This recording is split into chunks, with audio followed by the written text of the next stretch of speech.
Buenas tardes. Bienvenidos a Casa América. Seguro que muchos de ustedes ya conocen este lugar. A quien no, pues se habrán dado cuenta que tienen la oportunidad de estar en uno de los mejores sitios que tenemos en Madrid, un palacete formidable.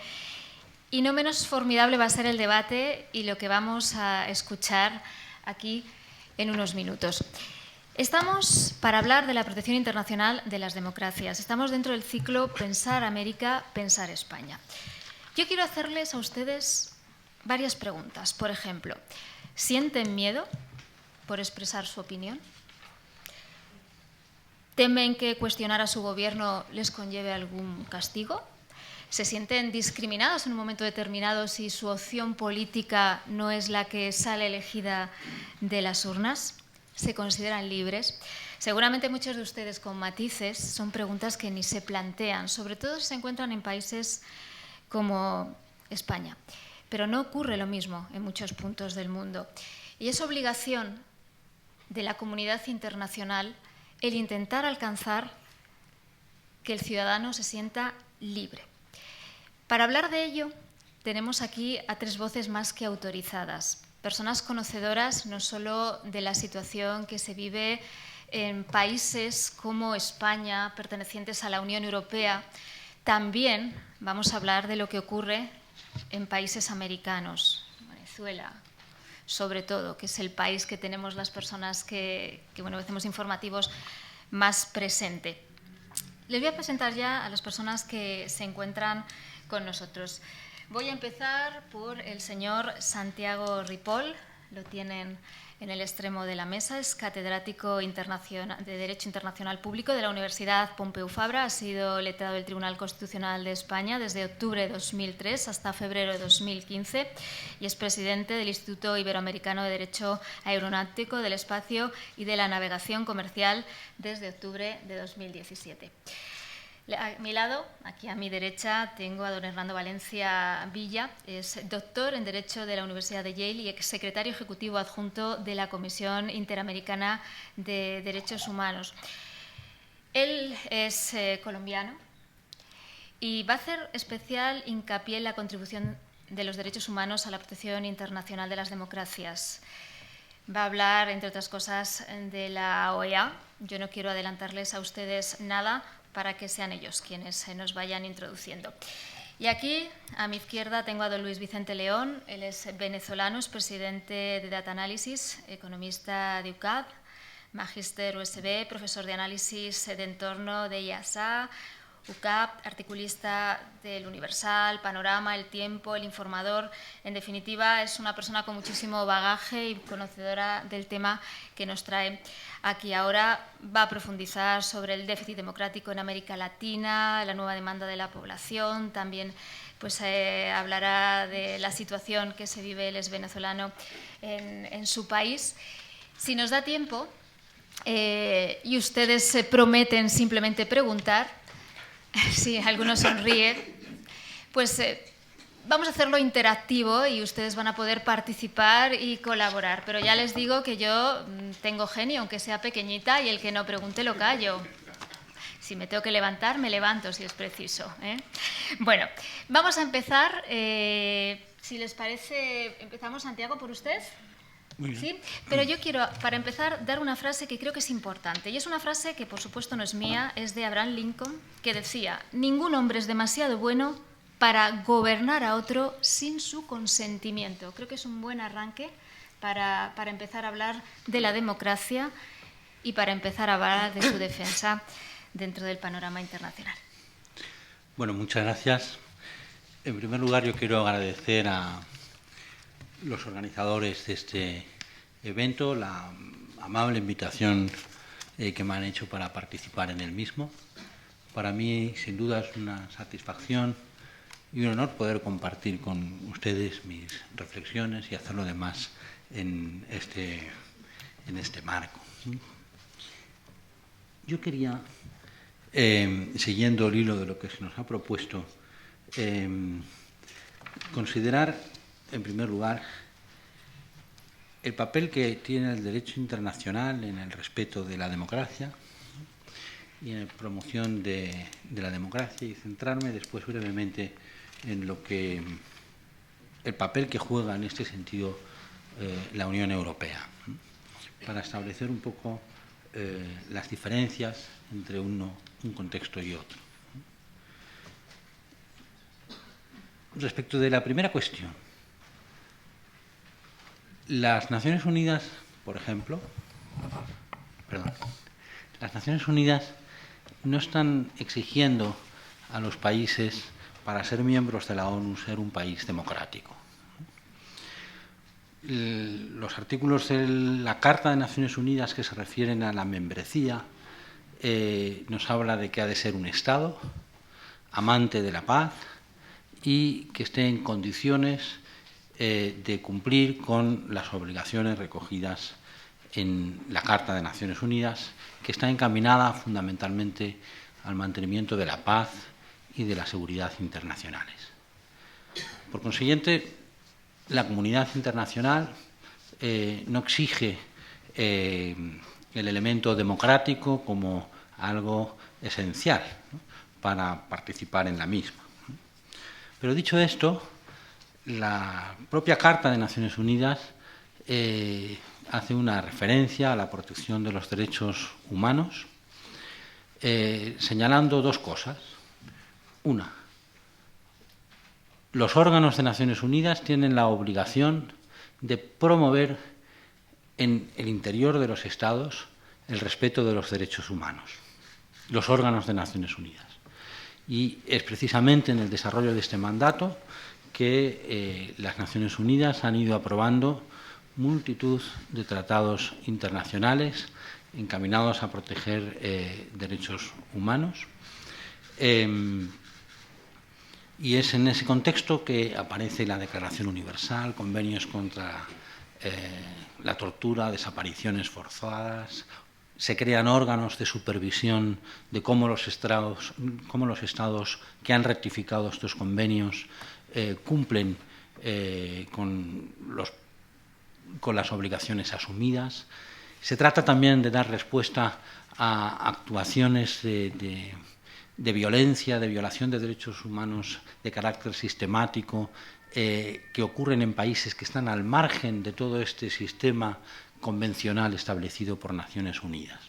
Por lo tanto, lo primero que hace la ONU es crear órganos y encomendar a estos órganos una labor de promoción y de asistencia, de promoción de derechos humanos para que estos sean efectivos en el interior de los Estados. ¿Y qué nos señala la ONU respecto de los Estados? La Carta de Naciones Unidas dice que los Estados tienen la obligación de cooperar con esos órganos de Naciones Unidas para que en el interior de sus países se promuevan, se protejan los derechos fundamentales. Y ese es el contexto, me parece, en el que se mueve el derecho internacional. En 1990, tras la caída del muro de Berlín, se produce un cambio. El valor o la idea de democracia adquiere un valor importante en la comunidad internacional y las Naciones Unidas hacen de la promoción del régimen democrático, de los regímenes democráticos, un aspecto importante de su actividad. Eso está en informes de los secretarios generales, pero por señalar un único ejemplo, Naciones Unidas empieza a desarrollar a partir de ese momento una labor de asistencia electoral, de supervisión de procesos electorales, actuando como una especie de ombudsman, si se puede decir así, de regímenes democráticos o de la promoción y del establecimiento de regímenes democráticos. En el marco de la Unión Europea las cosas son muy distintas. La Unión Europea es una organización internacional formada por países democráticos, formada por países que son o que tienen en su propia Constitución establecida la idea de democracia, de Estado de Derecho, de respeto de los derechos humanos, de respeto de protección de las minorías. Y esa es una condición para acceder, para pasar a ser miembro de Naciones Unidas, ¿no? de la Unión Europea.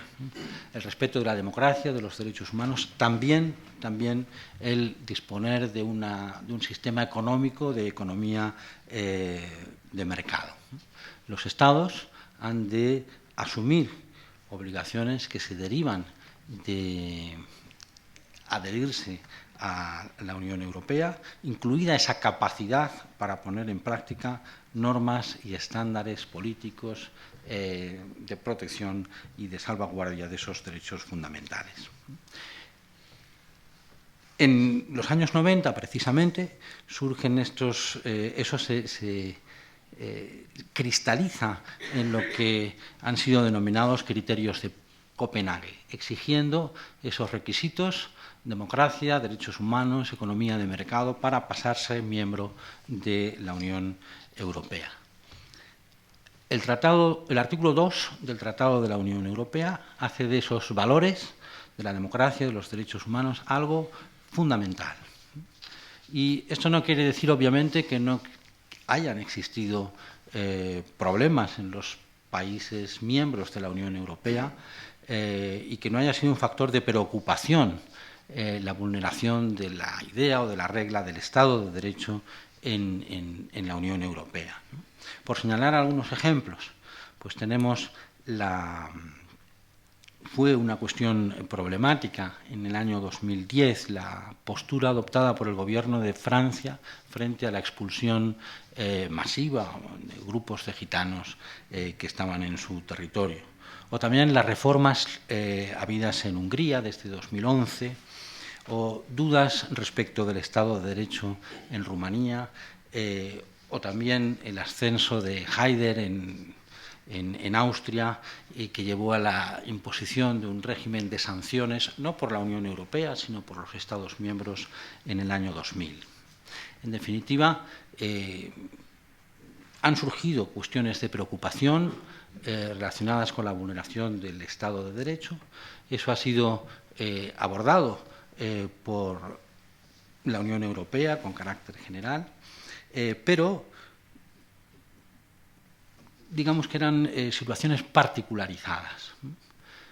Sin embargo, la Unión Europea en 2011-2012 se ha encontrado con dos problemas, digamos, más sistémicos, más importantes, que hacen referencia a la situación en Polonia y en Hungría. En Hungría, el gobierno de Orbán, como saben, se procedió a realizar una serie de reformas de la Constitución, mediante las que iba introduciendo modificaciones legislativas, etcétera. Cada una de ellas en sí misma no suponía una afrenta al Estado de Derecho, pero en su conjunto sí que cuestionaban la regla del Estado de Derecho. En Polonia surge el problema con la composición del Tribunal Constitucional, el nombramiento por parte del Gobierno, la no aceptación de las sentencias del Tribunal Constitucional, etcétera. Bien, ante estas situaciones, la Unión Europea ha respondido recordando la importancia del artículo 2 y recordando que en su tratado hay un artículo, que es el artículo 7, que está señalando: nos defenderemos, la Unión Europea, frente a aquellas situaciones en las que se ponga en peligro el Estado de Derecho. Nos defenderemos. Ahora, este era un régimen este artículo lo que permitía era el establecimiento de sanciones a ese Estado en el caso de que procediera. Sanciones que, se han de adoptar por unanimidad, lo que de entrada hace muy difícil su aprobación. Lo que ha hecho en la Unión Europea en estos casos ha sido, en el caso de Hungría, ha actuado, digamos, por la vía judicial o por la vía más legislativa, iniciando la Comisión un procedimiento particularizado respecto de cuestiones concretas, de decisiones en concreto. En cambio, en el caso de Polonia, ha tenido la Comisión actual una actitud más fuerte, poniendo en marcha un mecanismo, el llamado pre-artículo 7, ante las dificultades que nos iba a significar poner en marcha el artículo 7 del Tratado de la Unión Europea, se ha creado un mecanismo político, de diálogo político, que es el que se ha puesto en marcha en relación con Polonia, ¿no? La Comisión alerta al Estado, le pide que rectifique y, en el caso únicamente de que el Estado no atienda las recomendaciones que le han sido solicitadas, cumplido un determinado plazo, la Comisión podrá iniciar el procedimiento sancionatorio del artículo 7 del Tratado de la Unión Europea.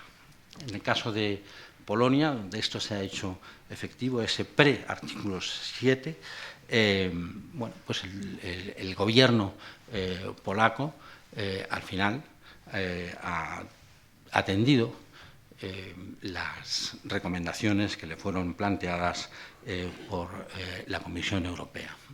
Lo que quería, en definitiva, destacar, y con esto concluyo, es los distintos marcos en el que nos movemos.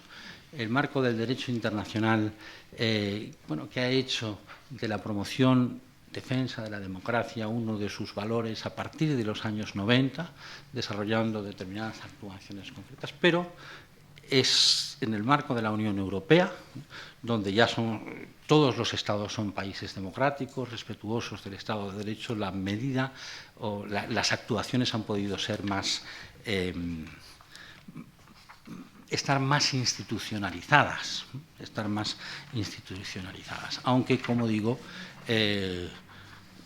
no hay una respuesta automática ante la evidencia de que esa respuesta automática prevista en el artículo 7 del tratado no iba a poder adoptarse precisamente por las dificultades de encontrar la unanimidad entre los 27 países miembros.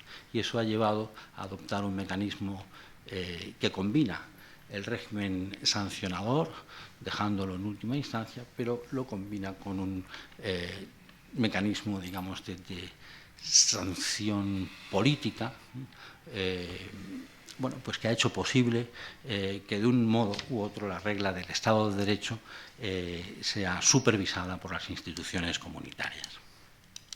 Muchísimas gracias. Vamos ahora, señor Paul, vamos con don Hernando Valencia. Muchas gracias. Quisiera agradecer a la Casa de América su honrosa invitación a participar en este evento y a todos ustedes por su presencia.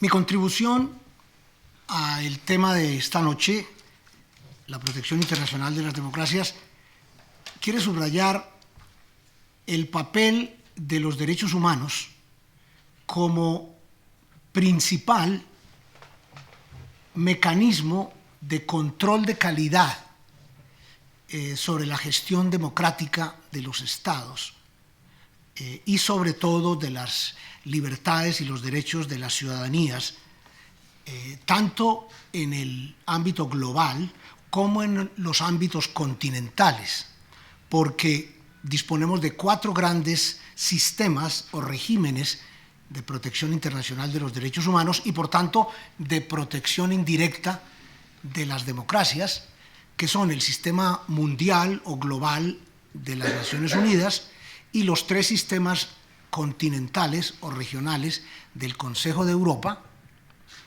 de la Organización de los Estados Americanos y de la Unión Africana. Pero antes de eso quisiera hacer énfasis en que la idea de derechos humanos que quiero proponer no es solamente, aunque hay que empezar por ahí, por supuesto, la de una caja de herramientas legales, que eso son, y eso deben ser primariamente para todos nosotros, para la defensa de las garantías, de las libertades, de los derechos de las personas y de los pueblos. Los derechos humanos son algo más también. Hay por lo menos otras 2 dimensiones, otras 2 perspectivas que me parece que forman parte de esta categoría, de esta noción, y que resultan muy enriquecedores y además se ven claramente en la organización y sobre todo en el funcionamiento de estos regímenes internacionales de protección. Me refiero primero a que los derechos humanos en la práctica operan también, la palabra clave es también, como un discurso crítico de la gestión de los poderes públicos y de la administración estatal de las sociedades contemporáneas. Es decir, con base en el discurso de los derechos humanos, tanto en los compromisos internacionales que tienen los estados a través de los tratados y convenciones de carácter multilateral que celebran entre ellos y en los cuales están consagrados esos mismos derechos, como en los instrumentos más especializados, en las convenciones de los diferentes regímenes, es posible encontrar una serie de mecanismos y categorías y nociones a través de las cuales se puede hacer un seguimiento crítico a la hora de la verdad, muy severo, muy riguroso, un escrutinio que puede llegar a ser muy celoso y muy exigente de lo que hacen o no hacen o dejan hacer o dejan de hacer los gobernantes con sus pueblos, con sus ciudadanías, para ponerlos en evidencia en primer lugar, para hacer lo que los anglosajones llaman la movilización de la vergüenza. En derechos humanos se habla de naming and shaming, nombrar y avergonzar. Si me permiten el coloquialismo un tanto pedestre, bajarle los calzones en público a los estados y a los gobiernos para poner en evidencia sus tropelías o sus carencias en materia de derechos humanos. Y en tercer lugar, y esto es cada vez más claro en la bibliografía, sobre todo filosófica, de filosofía política y moral de nuestro tiempo, los derechos humanos contienen de manera cada vez más central, cada vez más enérgica, cada vez más medular una ética democrática global. Se habla incluso de los derechos humanos como una lingua franca, una especie de latín moral de nuestro tiempo, el único lenguaje en el que podemos interpelar a todos los gobiernos de todas las latitudes, de todas las vertientes ideológicas, ante sí mismos y ante la comunidad internacional en sus diferentes niveles y sectores. Existen pues estos 4 sistemas de protección: el sistema de Naciones Unidas, el sistema europeo, que es el del Consejo de Europa, la Europa de los 43, y no la de la Unión Europea, la Europa de los 28. Es decir, el sistema de protección de derechos humanos propiamente tal de los europeos está en el Consejo de Europa, porque tiene su centro de gravedad en el llamado Tribunal Europeo de Derechos Humanos o Tribunal de Estrasburgo, que es el órgano de protección de las garantías fundamentales de los ciudadanos y de los habitantes de estos países, de los países que forman lo que Valéry llamaba este pequeño cabo asiático, que es Europa. En el sistema interamericano, el sistema de la OEA, que es ligeramente anterior al de Naciones Unidas y al europeo, es el más antiguo de todos, surge en abril de 1948, en la 9ª Conferencia Panamericana de Bogotá, y el primer instrumento internacional de proclamación solemne y formal de derechos humanos es la Declaración Americana de Derechos y Deberes del Hombre del 30 de abril de 1948, que precede en 7 u 8 meses a la Declaración Universal de Naciones Unidas del 10 de diciembre de ese mismo año. En la OEA hay 2 organismos que son la Comisión Interamericana, con sede en Washington, que es una especie de ministerio fiscal, para ponerle un nombre quizá más comprensible, y la Corte Interamericana, que es el Tribunal del Sistema, que tiene su sede en San José de Costa Rica. Mientras la Comisión es de jurisdicción obligatoria, todos los países del sistema interamericano, por el solo hecho de serlo, que son 34 en este momento, están sometidos necesariamente a la jurisdicción de la Comisión. En cambio, la Corte, por desgracia, y esto es de mi cosecha, tiene una jurisdicción voluntaria que únicamente afecta a los países que han aceptado voluntariamente someterse a la autoridad de ese tribunal, que son 20 de los 34. Y la Unión Africana, que es la organización de cooperación regional y de integración política del continente africano, que está integrada hoy por 53 estados y que tiene un sistema similar al interamericano, tiene una comisión de derechos humanos y de los pueblos, como ellos la denominan, con una bella formulación, que tiene su cuartel general en Banjul, la capital de Gambia, la República de Gambia, que es ese pequeñísimo país que está enteramente incrustado en el territorio de otro país que es Senegal. Todo Gambia está totalmente rodeado por Senegal. Y en ese pequeño país tiene su sede la Comisión Africana. Y el Tribunal Africano de Derechos Humanos y de los Pueblos, creado por el Protocolo de Ouagadougou, que tiene hoy su sede en Addis Abeba, la capital de Etiopía. Sin embargo, en comparación con el sistema europeo, que tiene ese órgano único, que es el Tribunal de Estrasburgo, y con el sistema interamericano, con la Comisión en Washington y la Corte en San José de Costa Rica, el sistema africano es todavía muy joven, es todavía muy débil, es todavía muy precario. Y desafortunadamente, lo digo con todo el respeto de que soy capaz, los terribles males de pobreza, de violencia, de injusticia, de corrupción, de marginalidad que afectan a la población africana, pues se reflejan de alguna manera en el funcionamiento de los órganos de protección de los derechos humanos de los africanos. Y la Conferencia de Jefes de Estado y de Gobierno, que es el órgano político de la Unión Africana, tiene todavía, por desgracia, una enorme influencia en el funcionamiento de la Comisión Africana y del Tribunal Africano, cosa que en el sistema europeo se ha logrado superar casi por completo y en el sistema interamericano bastante. Es decir, el Tribunal de Estrasburgo y la Comisión de Washington y la Corte de San José de Costa Rica son organismos en general bastante autónomos, bastante independientes de los estados y de los gobiernos. No así, por desgracia, el sistema africano. Ahora bien, de estos 4 sistemas únicamente los que he mencionado, el europeo del Consejo de Europa y el interamericano de la OEA, disponen de tribunales que puedan hacer efectivas sus sentencias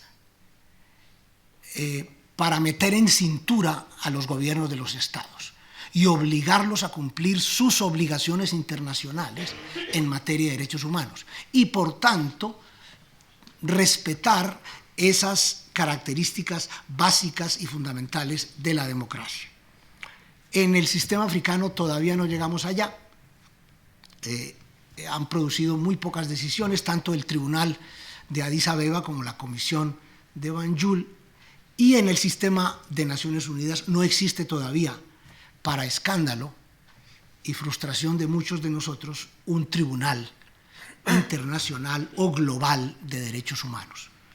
Lo más parecido que existe es el Comité del Pacto, como se lo denomina, o Comité de Nueva York, que es el órgano de control y vigilancia del Pacto Internacional de Derechos Civiles y Políticos de Naciones Unidas de 1966. Y solamente ese instrumento dispone de un comité cuasi judicial o parajudicial que puede controlar hasta cierto punto el comportamiento de los estados que están sometidos a su autoridad, que son apenas 75 de los 193 estados que forman parte de Naciones Unidas.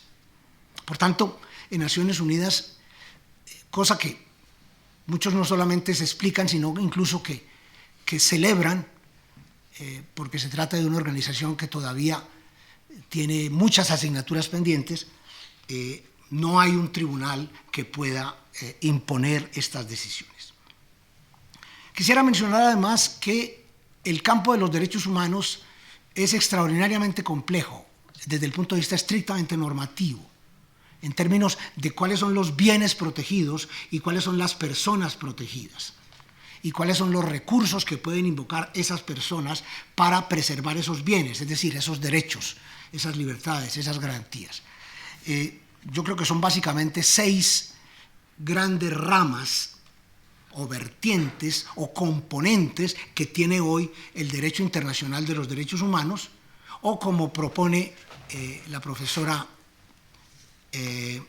Ruti Taitel, una jurista argentina radicada hoy en Nueva York, que habla del derecho de la humanidad, que sería el derecho internacional público en tanto en cuanto dedicado a la protección de las personas y de los pueblos, y que consta por lo menos de 3 grandes sistemas: el derecho internacional de los derechos humanos propiamente dicho, el derecho internacional de los conflictos armados y el derecho penal internacional. Pero hay otros campos. Entonces, en primer lugar están los derechos humanos propiamente dichos, es decir, las garantías, las libertades de la gente, los derechos civiles y políticos o de primera generación, los derechos económicos, sociales y culturales o de segunda generación, y los derechos colectivos y de los pueblos o de tercera generación. Algunos hablan de una 4ª generación que estaría integrada por los derechos de los sujetos no humanos, de los animales y de la naturaleza, pero sin ánimo de ofender a nadie, es una categoría todavía en discusión, todavía en barbecho, muy naciente, que no se puede considerar todavía una rama propiamente tal del derecho internacional de los derechos humanos. Y se habla incluso de una 5ª categoría, de una 5ª generación de derechos humanos, que sería la de los derechos de las generaciones futuras o generaciones venideras, porque cuando se mira la vida y el mundo y la historia con perspectiva ecologista y ambientalista, lo primero que hay que reconocer es que estamos de paso, que somos inquilinos, que somos simplemente arrendatarios, y que el mundo no es nuestro, nunca lo ha sido, nunca lo será, es de nuestros hijos y de nuestros nietos, y ellos tendrán que decir y hacer lo propio. En segundo lugar están los crímenes internacionales. La mayor parte de las violaciones de los derechos humanos son al mismo tiempo crímenes internacionales, pero no necesariamente hay una identidad absoluta entre los dos universos. Una cosa son las violaciones de los derechos humanos imputables a los estados, que son responsabilidad de los estados. Y los tribunales de derechos humanos, el europeo y el interamericano, vigilan a los estados e investigan a los estados y sancionan eventualmente a los estados. En cambio, los crímenes internacionales se imputan a los individuos, a las personas, a los bípedos implumes, como ustedes y yo y todos los demás. Y por tanto, hay una diferencia neta entre el tratamiento de las violaciones de derechos humanos y el tratamiento de los crímenes internacionales. Y por fin tenemos hoy un Tribunal Penal Internacional de carácter independiente y permanente, que es la Corte de la Haya, creada en la Conferencia Diplomática de Roma en el verano de 1998, que tiene ya 123 estados partes o miembros y que está manejando alrededor de unos 15 casos contenciosos, litigiosos, desafortunadamente la mayor parte, por no decir todos, contra ciudadanos africanos, al punto que empieza a haber ya, aún entre los partidarios más entusiastas de ese nuevo tribunal, como soy yo, una cierta preocupación por lo que parece pues, un sesgo problemático, por decirlo menos, de parte de los 18 jueces y el fiscal de la Corte Penal Internacional de La Haya. Luego tenemos la regulación de los medios y métodos de combate, que es otro tema importantísimo en materia de derechos humanos, que es el llamado derecho de la guerra o derecho de la Haya, porque allí se adoptaron la mayor parte de los instrumentos. Y aunque a muchos les parezca un contrasentido, un escándalo lógico, incluso moral, la guerra tiene reglas. Y el que se violen todos los días, como se violan todos los días en casi todas partes, no es lo mismo que no existieran. Quiero decir, el hecho de que tengamos reglas de la guerra, leyes y costumbres de la guerra, aunque se ignoren y se irrespeten con tanta frecuencia, es muy importante. Y si no las tuviéramos, habría que inventarlas. Seríamos incomparablemente más pobres y más infelices y más despreciables. Porque por lo menos las leyes y costumbres de la guerra nos permiten trazar un horizonte normativo y calificar como crímenes de guerra y como atrocidades internacionales hechos que de otra manera se podrían considerar pues el pan nuestro de cada día. La protección de las víctimas de los conflictos armados, que es la materia del llamado derecho humanitario o derecho de Ginebra o derecho de la Cruz Roja, porque son, digamos, esas entidades, la Sociedad Internacional de la Cruz Roja, no las Cruces Rojas nacionales, no las sociedades nacionales de la Cruz Roja, sino el Comité Internacional de la Cruz Roja como organismo internacional especial y el conjunto de las sociedades nacionales de la Cruz Roja, los que manejan esta rama del derecho destinada a proteger a las víctimas de toda clase de conflictos armados nacionales, internacionales, regulares, irregulares, declarados, no declarados, limpios, sucios, de cualquier tipo. Y esto incluye a los combatientes puestos fuera de combate por cualquier razón.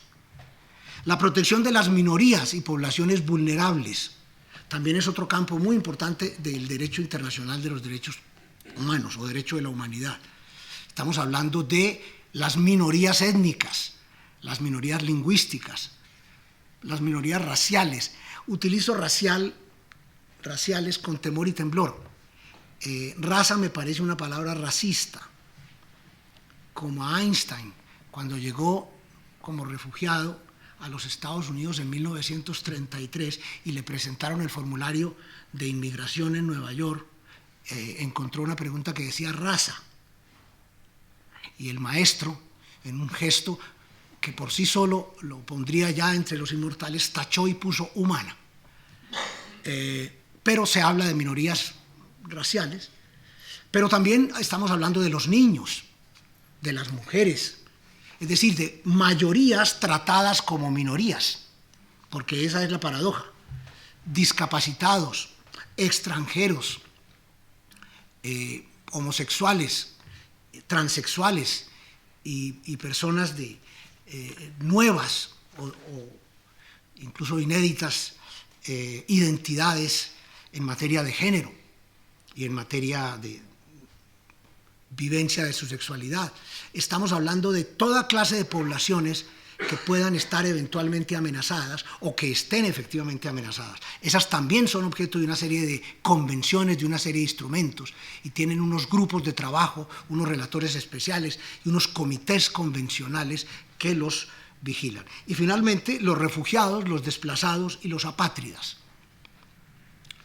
Refugiados que son los que cruzan fronteras internacionales. Desplazados que son los refugiados internos, los refugiados en sus propios países. Yo vengo de un país que tiene, por desgracia, el campeonato mundial en materia de desplazamiento forzado. Colombia tiene el problema de desplazamiento forzado más grave del mundo, más grave que el de Sudán, más grave que el de todos los antiguos países balcánicos juntos. 6 millones de desplazados internos en los últimos 20 años, y algunos elevan la cifra a 8 millones, como consecuencia casi por entero del conflicto armado interno que ya en otra etapa todavía se desarrolla en mi país.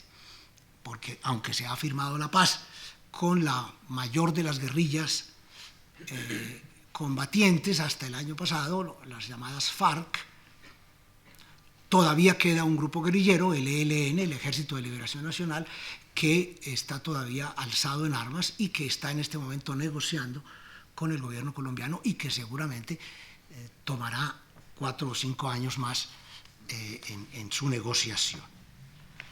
Finalmente, quiero hacer una referencia a la llamada Carta Democrática Interamericana. La OEA es el único sistema de protección internacional de los derechos humanos que ha adoptado un instrumento, este texto, la llamada Carta Democrática Interamericana, para hacer control de calidad directo y específico sobre la calidad democrática, sobre el carácter democrático de los estados que forman ese sistema. Es un documento que se adoptó en el 28º periodo extraordinario de sesiones de la Asamblea General en Lima, la capital del Perú, en una fecha muy señalada, el 11 de septiembre de 2001, el día de los grandes atentados terroristas contra Nueva York y Washington. Destaco únicamente 5 normas. El artículo 2 de la Carta Democrática Interamericana dice: el ejercicio efectivo de la democracia representativa es la base del Estado de Derecho. Eso nos viene como anillo al dedo hoy al debate que se está dando en España en torno a la crisis catalana, la crisis generada por el independentismo catalán. El ejercicio efectivo de la democracia representativa es la base del Estado de Derecho. Artículo 3, elementos esenciales de la democracia. Son elementos esenciales de la democracia: el respeto a los derechos humanos, el acceso al poder y su ejercicio con sujeción al Estado de Derecho, la celebración de elecciones periódicas, libres, justas y basadas en el sufragio universal y secreto, el régimen plural de partidos y organizaciones políticas y la separación e independencia de los poderes públicos. Ahí tienen ustedes una definición muy funcional y muy concreta de democracia. Democracia es todo régimen político que suponga por lo menos estos 5 elementos mínimamente funcionales, básicamente operativos. El artículo 7 añade: la democracia es indispensable para el ejercicio efectivo de las libertades fundamentales y los derechos humanos. El artículo 19 contiene la llamada cláusula democrática, que había sido adoptada meses antes en otra conferencia de la OEA en el Canadá, en Toronto, según la cual un Estado que se aparte de estas prácticas democráticas esenciales y fundamentales puede ser eventualmente suspendido como miembro de esa organización continental, de la Organización de los Estados Americanos. Entonces sí hay una sanción concreta y específica para los estados que se aparten o que abandonen el régimen democrático o que lo pongan en peligro, o incluso para estados que denuncien que su democracia está siendo amenazada o está en peligro por razones ajenas al propio Estado. Y finalmente, el artículo 26, que tiene una idea muy hermosa con la que quiero terminar. La democracia es un sistema de vida fundado en la libertad y el mejoramiento económico, social y cultural de los pueblos. Yo creo que tenemos que aspirar a que la democracia sea mucho más que un conjunto de instituciones, de normas, de autoridades y de procedimientos, un sistema de vida, es decir, una cultura ciudadana, una cultura social, una cultura colectiva que empape, que impregne todas nuestras prácticas, todos nuestros comportamientos, todos nuestros valores, nuestras relaciones individuales y nuestras relaciones colectivas sobre todo, y que podamos valernos de estos instrumentos y de otros para exigir a los estados, directamente a ellos y a través de los organismos internacionales de protección, que cumplan sus obligaciones constitucionales e internacionales en esta materia. Muchas gracias. Muchísimas gracias.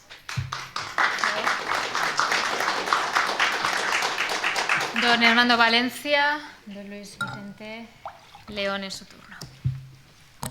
Está encendido. Ah, sí. Ahí lo tiene. Bien, bueno, primero que todo un placer para mí estar aquí, muy amable, muchas gracias a la Casa de América por la invitación. Yo quería conversar un poco sobre una pregunta central que era ya en la exposición de Ana Belén al principio, el reto que nos habían enviado, y era tratar de entender si la comunidad internacional realmente puede hacer algo efectivo en términos de la defensa o el fortalecimiento o el restablecimiento de la democracia. Y ya los doctores Valencia y Ripoll nos dieron unas estupendas exposiciones sobre los marcos jurídicos que tiene esa comunidad internacional para actuar. Yo quizás me voy a concentrar en un elemento distinto, y es empíricamente puede hacer algo. Empíricamente en el pasado ha funcionado todo esto para ayudar a un país digamos, en su democracia, en la ruptura de su constitución o de sus derechos políticos o humanos. Bueno, en ese marco obviamente no podemos meter a todo el mundo igual. Por ejemplo, los retos probablemente en América y los retos, la América Latina sobre todo, y los retos en Norteamérica o en Europa son retos completamente distintos. Aunque la verdad, cuando uno se pasa 3 días en Madrid y oye un madrileño en un bar hablar de la democracia, parece que uno estuviera en Caracas. Y no es verdad, obviamente. Pero los ciudadanos siempre tienen una demanda de democracia superior a lo que reciben. Y entonces ellos se sienten siempre en un reto permanente. Por eso tenemos que buscar indicadores duros, porque si solamente lo vemos desde la opinión pública, uno podría confundirse y pensar que las violaciones democráticas o de constitución son equivalentes en Madrid que en Nicaragua o en Cuba, y no es absolutamente cierto. De hecho, no es cierto. Pero lo que es verdad es que América Latina, y es el caso que quería obviamente profundizar, tiene problemas duros de democracia, que lo podemos medir específicamente. Claro, entra el tema de cuál es el concepto de democracia que queremos utilizar, que también es otro problema. Es decir, definir qué es la democracia no es tan simple. Es decir, es un tema de grandes debates. Pero podríamos decir que en los elementos, digamos, fundamentales, nosotros tenemos un gran, a los analistas en América Latina nos gusta llamarlo déficit democrático. Es decir, es un grandísimo déficit. Claro, unos están quebrados y otros, digamos, solo les falta algo de dinero en su democracia, o algo de democracia en la cuenta. Pero en todo caso, podemos decir que en términos generales en América Latina tenemos, sin duda, instituciones débiles y corrompibles, sin una independencia real de poderes, un hiperpresidencialismo, reelecciones epidémicas. Todo el mundo se quiere quedar en América Latina. Chávez arrancó el juego y después no hubo ningún presidente prácticamente que no quisiera ser reelegido y buscar una modificación constitucional para quedarse. Es decir, era una epidemia. Algunos lo dejaron y otros no. Pero en la práctica ese proceso está ahí en América Latina. La corrupción, las limitaciones a la libertad de expresión, que claro, los vemos más obvios en casos extremos, como el caso nicaragüense, cubano, venezolano, pero que cuando tú te volteas y miras cuántos periodistas mueren en México en un año, te aterroriza de entender qué está pasando ahí. O cuando ves sistemas electorales ineficientes, unos partidos políticos que se deterioran, la falta de equidad en un continente que es hoy numéricamente el continente con la mayor desigualdad económica en el mundo. Entonces, cuando tú ves eso mezclado con la inseguridad en algunos, bueno, ni hablar de Venezuela, pero es que no es demasiado gratificante ver los números en Brasil, por ejemplo. Entonces, cuando tú ves ese conjunto, tú empiezas a retarte sobre, bueno, qué es la democracia y cuán importante ha sido en nuestra región.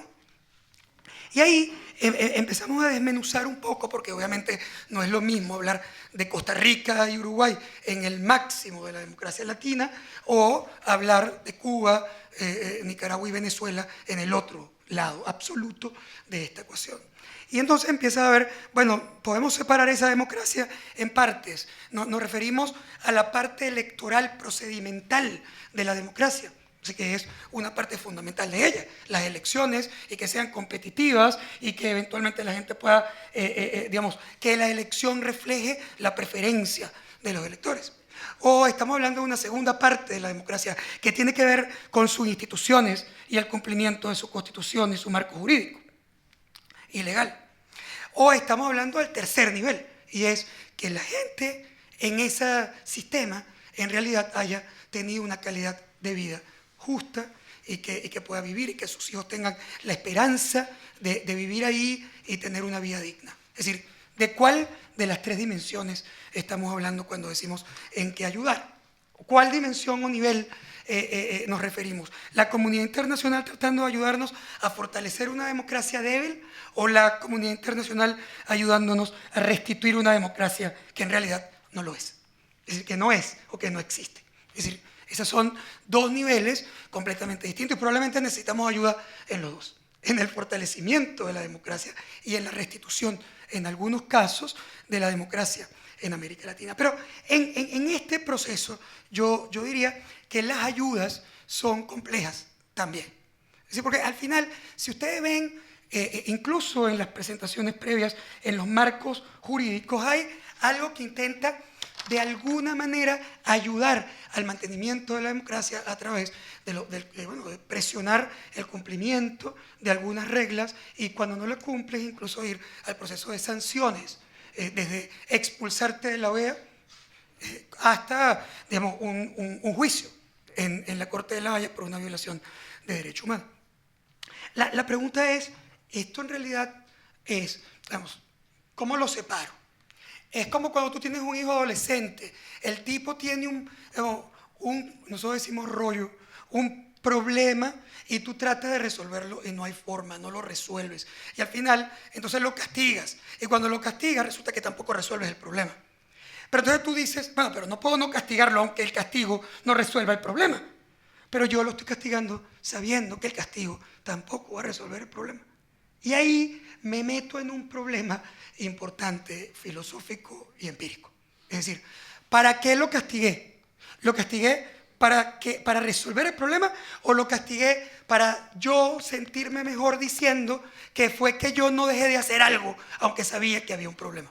Y yo siento a veces que las sanciones a nivel internacional para una violación de la democracia o incluso de los derechos humanos termina siendo más una acción de muchos países para tratar de sentir que están haciendo algo, porque en definitiva los resultados de muchas de estas sanciones han sido realmente muy decepcionantes desde el punto de vista numérico. Es decir, yo soy básicamente apegado a las estadísticas, y cuando tú chequeas las estadísticas de resultados en sanciones internacionales, multilaterales, bilaterales, unilaterales, etcétera, consigues que los resultados no son ni la sombra de lo que uno pudiera esperar. Hay casos en los que ha ayudado, pero numéricamente hoy, excepto en algunos casos muy particulares donde todo el mundo se involucra, es decir, y cuando hablo de todo el mundo, no es unilateral sino multilateral, pero no es multilateral sino que está metido Estados Unidos, Europa, pero también Rusia y China en ese juego, como el caso iraní,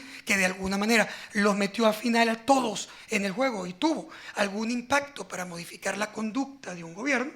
Es decir, en realidad, en los otros, los resultados son muy pobres.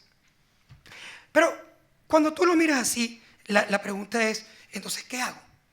Es decir, no sanciono, sí sanciono sabiendo que no funciona, sanciono buscando apoyos en todas partes para lograr un impacto. ¿Qué hago?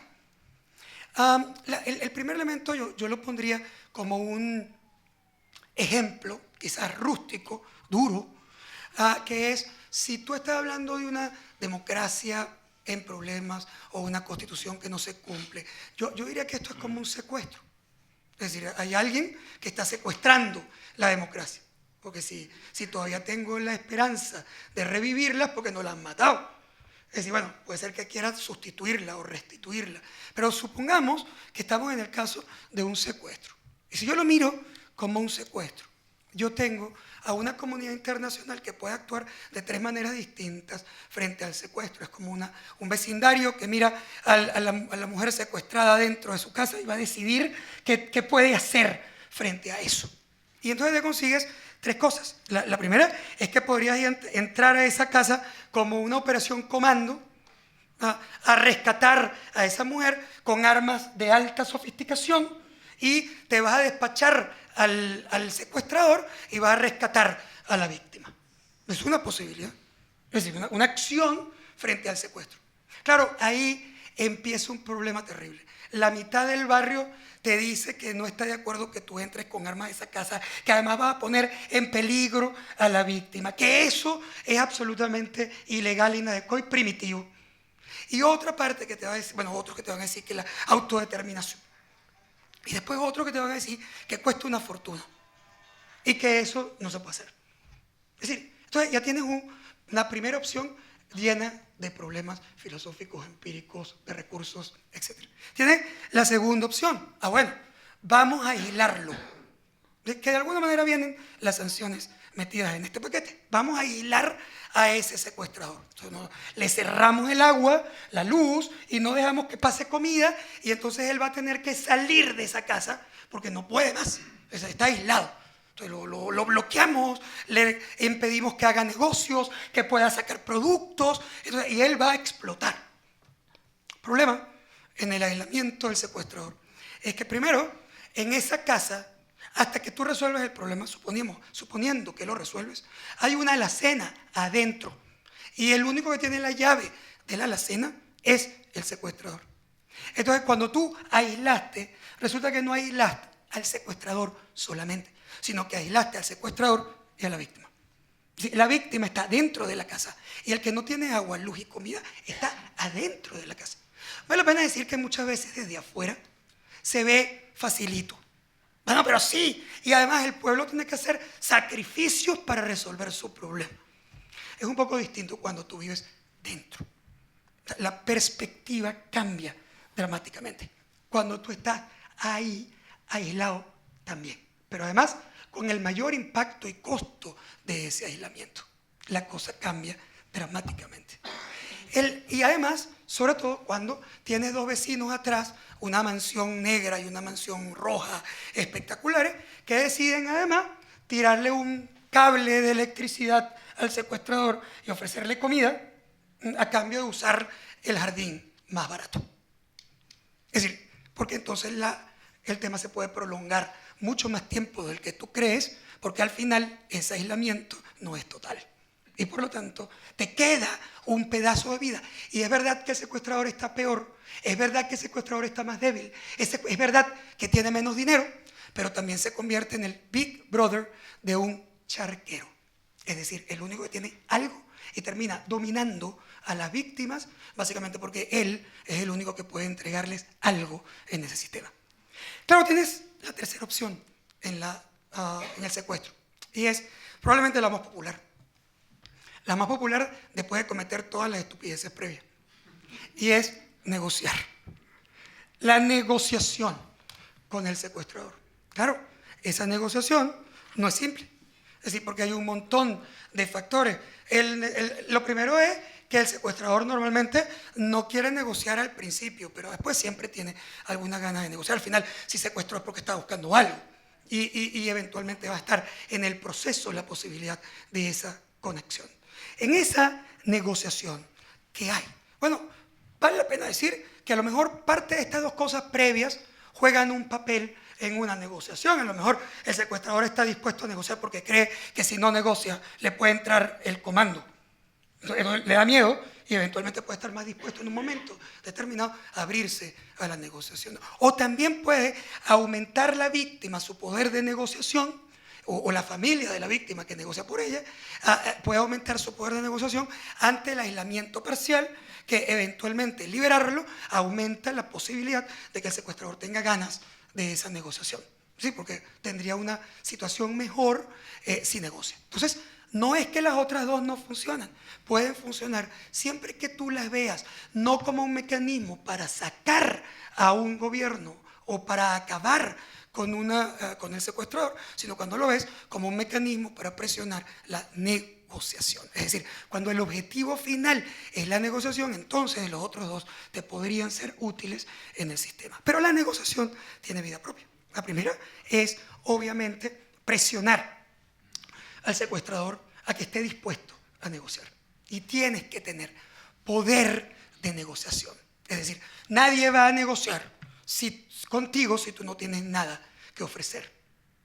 Y la verdad es que no existe ninguna posibilidad de éxito en una negociación en la que tú te plantees un segundo problema que hay que resolver. Y es que tú tienes dos variables y no una para interpretar la posibilidad de éxito de una acción internacional frente a esta violación constitucional o de derechos. La primera es, ¿cómo elevo el costo de que ese gobierno haga eso? Que es lo que vemos en las sanciones y en los marcos jurídicos. Pero tengo que tener otra variable, y es, ¿cómo reduzco el costo de la negociación para el secuestrador? Es decir, ¿cómo hago que no sea un costo infinito, porque de lo contrario hago imposible la negociación y el éxito? Y hago simplemente todo para ir a dos posibles escenarios. A la nada, es decir, a Cuba, a Corea, a Zimbabue, etc. O cómo voy al segundo, que es a la guerra total. Es decir, a donde el tema termina siendo una inestabilidad de años en el futuro de ese país, aunque hayas incluso sacado un gobierno en un momento determinado. Esos son nuestros retos. Es decir, el reto es cómo elevo el costo del gobierno de su violación constitucional, pero cómo garantizo que no se convierte en un kamikaze, que solo en guerra, o sea, yo no le puedo decir a nadie, negocio, dame tu cabeza a cambio de tu cabeza. Eso no existe. En teoría de juego, eso es un conjunto vacío. Por lo tanto, tengo que trabajar sobre ambos planos. Y eso me lleva al segundo nivel, y es el nivel de la oposición y de la población interna. ¿La comunidad internacional puede ayudar? Sí. La comunidad internacional puede sustituir a la población de ese país o a la oposición de ese país en la solución de su problema. No. No hay ninguna forma que la comunidad internacional sustituya a la población. Puede ayudar a esa población, puede ayudar a la institucionalidad de ese país, puede ayudar a elevando el poder de negociación de los líderes internos en su lucha y negociación contra el actor que los tiene secuestrados. Pero lo que tú no puedes es pretender sustituir la acción interna ni el liderazgo interno. Eso no existe y no va a ser jamás exitoso en el largo plazo. Puede ser exitoso en el corto, pero nunca, puede desestabilizar un gobierno o incluso mandar un ejército y tumbarlo. Pero eso no resuelve el problema.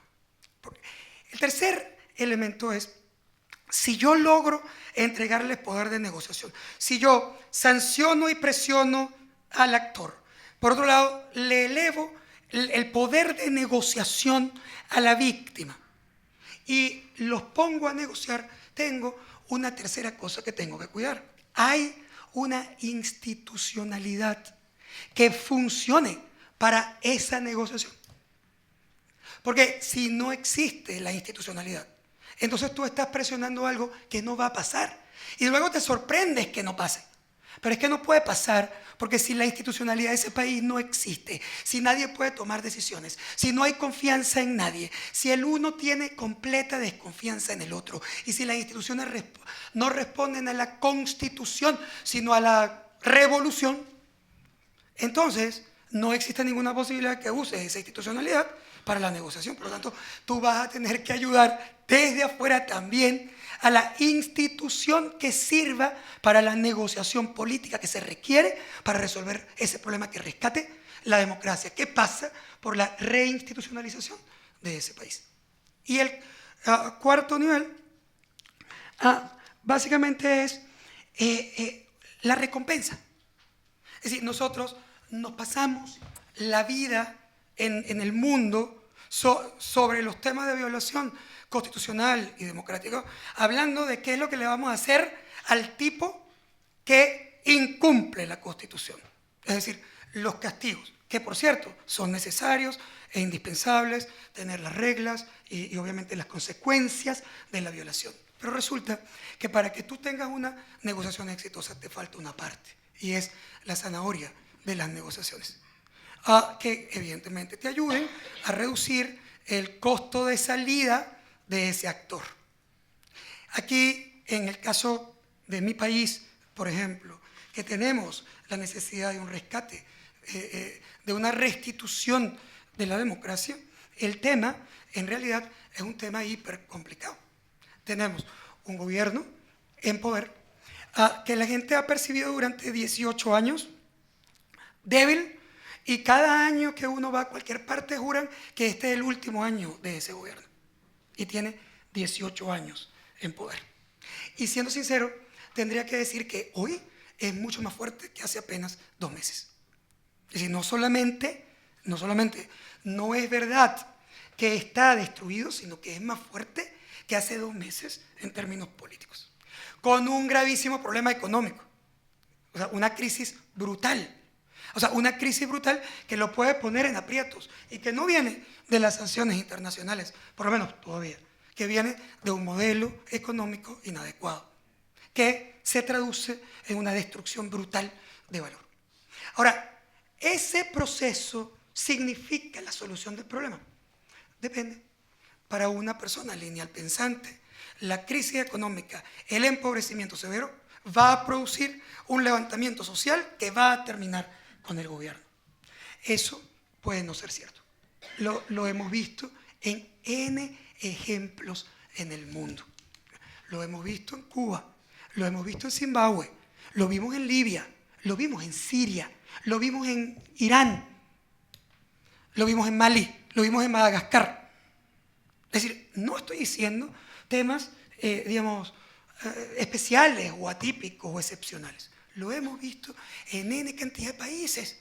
Porque de nuevo, si todo el mundo se vuelve más pobre, pero el único que tiene algo que repartir sigue siendo el gobierno, entonces el gobierno no se hace más débil, se hace más fuerte, porque el gap es más grande y la dependencia también.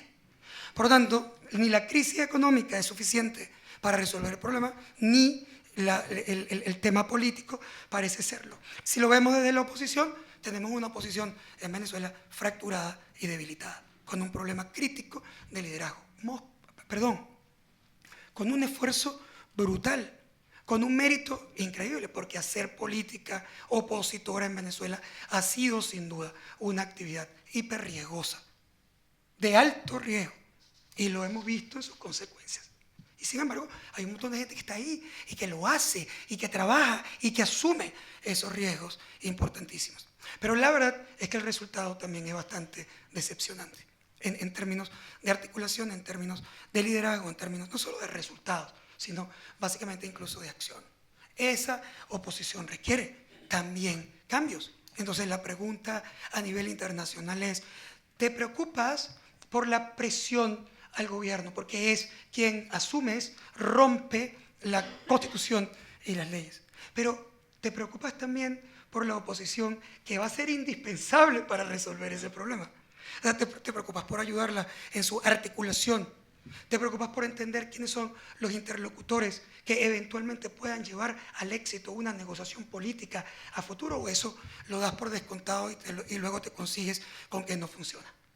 Y el tercero, básicamente es, oye, en realidad, ¿estás dispuesto a ayudar a una negociación, o a estas alturas ya te conformaste con castigar al gobierno y sentir que lo encapsulas y que no va a contaminar a más nadie en América Latina, encapsulado como un cáncer de próstata, y que mientras lo tengas encapsulado has resuelto por lo menos el problema del resto de la región? Porque si eso es así, y a veces con las sanciones unilaterales uno empieza a sentir que parece más importante construir un muro con la sanción que resolver el problema dentro del muro, Entonces comienzas a sentir que a lo mejor tienes éxito si tu objetivo es ese encapsulamiento de del cáncer. Pero tengo una mala noticia, por lo menos para mí, y es que yo vivo dentro de la cápsula. Entonces, a lo mejor tú resolviste el problema, pero yo me quedé dentro de la cápsula y eso ni ha resuelto el problema, ni ha resuelto la democracia, ni va a rescatar los valores que tenemos que rescatar. De manera que yo creo que esto es un tema que nos obliga a pensar fuera de la caja, buscar nuevos mecanismos distintos al simple discusión de una sanción como la solución. Que no estoy diciendo que no sea parte, pero que estoy diciendo que es solo eso, parte, pero que no va a resolver probablemente el problema, que tenemos que ir afuera a buscar cómo presionamos una negociación política o ayudamos a una negociación política que conduzca más que a la salida de una persona en particular, a la reinstitucionalización del país para poder rescatar la democracia. Al final, si yo de alguna manera represento lo que sienten muchos venezolanos hoy, y no lo estoy diciendo solo por mi sentimiento real, sino como encuestador, porque lo preguntamos permanentemente. Yo diría que yo me siento como los venezolanos hoy, y como muchos latinos, pero los venezolanos en su caso extremo. Me siento confundido, me siento frustrado y me siento con miedo. Es decir, esos tres sentimientos los tenemos hoy. Y la verdad, no sabemos bien cómo va a terminar, ni tenemos confianza en lo que está pasando como una solución del problema. Ese es un sentimiento masivo en Venezuela dentro de la cápsula hoy. La respuesta es, bueno, ¿es malo que tengas miedo? No, yo como el doctor Marina diría que el miedo no es un problema. El problema es la respuesta al miedo. Miedo tenemos todos, es parte del ser humano. Lo importante no es el miedo, sino cómo respondes a él. Si respondes a él pasivamente y huyendo, lo más probable es que no pase nada, que no hayan cambios. Si respondes a él con la respuesta al miedo, que es la valentía, y es hacer lo que tienes que hacer a pesar de tener miedo, entonces puede ser útil la ayuda de todos ustedes. Pero si no hay una respuesta interna para resolver el problema, a pesar de tener miedo y entendiendo que será indispensable negociar, las probabilidades de éxito es un límite que tiende a cero. Yo termino solo con una expresión. Yo creo que si yo tuviera que decir algo a la comunidad internacional sobre el tema de su ayuda a la democracia, yo diría, como venezolano, todos pueden ayudarme y muchísimas gracias por hacerlo, pero ninguno puede sustituirme. Solo nosotros vamos a poder resolver este problema. Gracias. Nos hemos comido el tiempo. Esto llegaba hasta las 8:15, son 17, pero estarán de acuerdo conmigo que es imposible cortar a estas tres personas por el interés.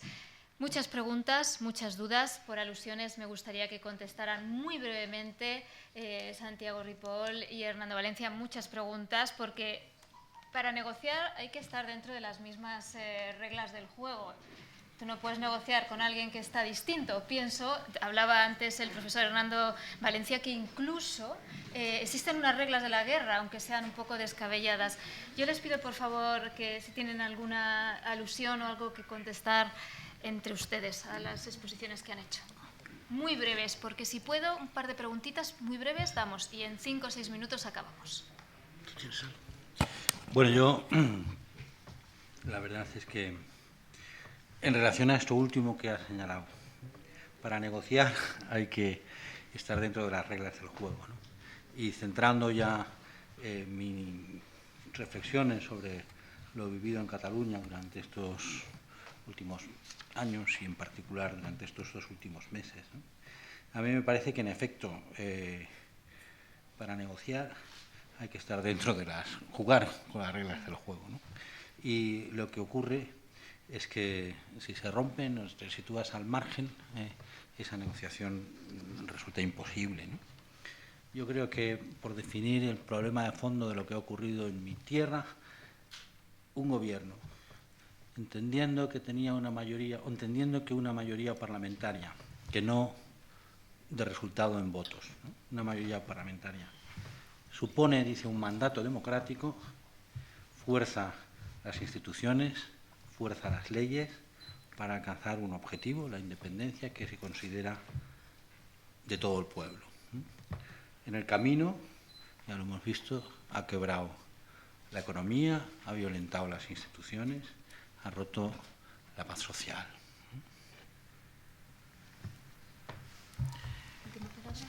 Una brevísima anotación. Ha sido interesantísima la presentación de nuestro colega venezolano porque hace un ejercicio de realismo muy serio, muy saludable, y subraya de manera muy dramática los imperativos de la negociación. Y yo coincido en que la solución de un problema como el venezolano actual es de incumbencia de los venezolanos y de Venezuela como tal, y que muy probablemente haya que encontrar, por difícil que parezca, por difícil que resulte, una fórmula de negociación, un ámbito de negociación, un proceso de negociación en el futuro próximo. Ahora, yo simplemente quisiera recordar que toda negociación supone unas reglas del juego que, de ser posible, deberían ser las reglas del Estado, las reglas del derecho de la sociedad de que se trate, de acuerdo, pero que también deben incluir un margen de experimentación, un margen de transformación, un margen de cambio, porque si no hay innovaciones, si no hay incorporaciones, si no hay experimentación, la negociación pura y dura dentro de las reglas de juego vigentes, establecidas, pues probablemente no permita una salida. En otras palabras, lo que quiero decir es que toda negociación entraña la promesa de reformas, de cambios. Y si no se acepta de buen grado que hay que reformar y hay que cambiar de lado y lado, de parte y parte, me parece que la negociación como tal no tiene sentido, o al menos no tiene futuro. Muy breve. Sí, totalmente de acuerdo, la negociación. Por eso decía que para poder llegar a ese proceso de negociación tienes que entregar poder de negociación a ambas partes. Hoy los gobiernos que violan pues tienen obviamente una ventaja, el gobierno y la fuerza, y en el caso venezolano pues obviamente además un control institucional de medios, militar, de armas, etc. En el otro lado tienen una posición más débil, más fracturada, y hay que buscar los mecanismos para que esa negociación pueda ocurrir, que tenga la capacidad. Y luego tiene que haber las reglas. Por supuesto que tiene que haber una regla. Yo coincido totalmente con Hernando de que esas reglas, en la medida de lo posible, son las reglas del Estado, pero que tú tienes que abrirte, adaptarte a un proceso nuevo. Lo vivió, bueno, además Colombia, que tuvo que abrirse en un montón de reglas para hacer la negociación de la paz, es decir, incluyendo algunas cosas que muchos colombianos sienten una violación de su constitución. O sea, ahí había, en principio, una apertura. En todo caso, creo que hay que buscar la presión. Cuando yo digo ese proceso de negociación, no estoy diciendo de ninguna manera para no dejar ese sentimiento de que no es importante la comunidad internacional. No, la comunidad internacional es vital, importantísima, para apoyar a que esa sociedad venezolana tenga el poder de negociación que le lleve a ella. De lo contrario, la negociación no va a existir y no puede tener éxito. Pero, de nuevo, es importantísimo que esa sociedad venezolana esté en capacidad de hacer y ejecutar su proceso de transformación.